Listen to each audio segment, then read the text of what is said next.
We have in Barack Obama and Hillary Clinton, candidates with outstanding records. And again, if you want to snicker, just look at the statements, how they condemn Hamas, how they condemn Hezbollah, how they talk about Israel's security, how they support foreign aid, issue after issue, what they talk about in Iran, issue after issue. Compare the statements and the voting records, and we have 3 pro-Israel candidates. And for us to play this game of fear, we are losing our influence as the most sophisticated political community in the country. Just to sum it up, you're saying,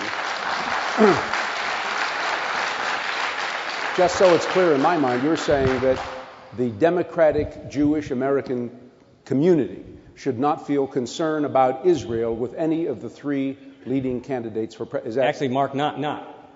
Democratic, Republican, Independent Jews all should not fear any of these candidates on Israel. But that's your position, Matt. Do you share that view? Absolutely not.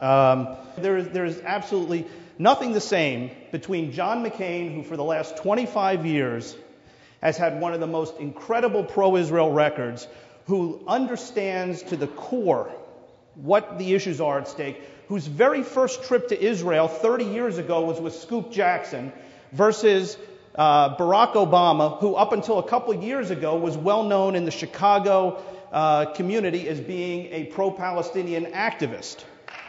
There is no comparison, Ira. There is no way that you can say that Barack Obama, who wants to meet with a modern-day Hitler from Iran with no preconditions, is pro-Israel. Ira, there is no way you can defend Barack Obama, you want to talk about voting records, who voted against declaring the Iranian Revolutionary Guard a terrorist organization, as pro-Israel. It doesn't pass the smell test, Ira. It does not pass when his advisors, whether they be his spiritual advisors, like Reverend Wright, or his military advisor, like Tony McPeak, who's also a co-chairman of his campaign, spew this anti-Israel, anti-Semitic venom. Barack Obama spends more time every day declaring that he doesn't disagree with his advisors.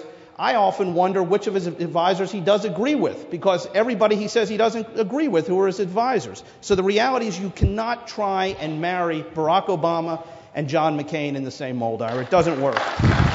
We have a Chicago Jewish community, some of the most hawkish people in the Jewish community of Chicago, who know this man well, Lester Crown and others, who throughout his career have supported him and believe he is strictly, the people who know him best, that he's strictly pro-Israel. This is such a dysfunctional thing for the American Jewish community to do, to be scared. And our enemies, and we do have enemies, are sitting back and laughing at us. Just throw a few scare tactics and the poor little Jews will go away scurrying. We need to be hard-headed about our analysis of the American Jewish community's interest in Israel and other issues, and we are being led around by our noses. It is a disastrous thing for us to do. It is not in Israel's interest, and it will hurt us in the long run. God forbid we continue this.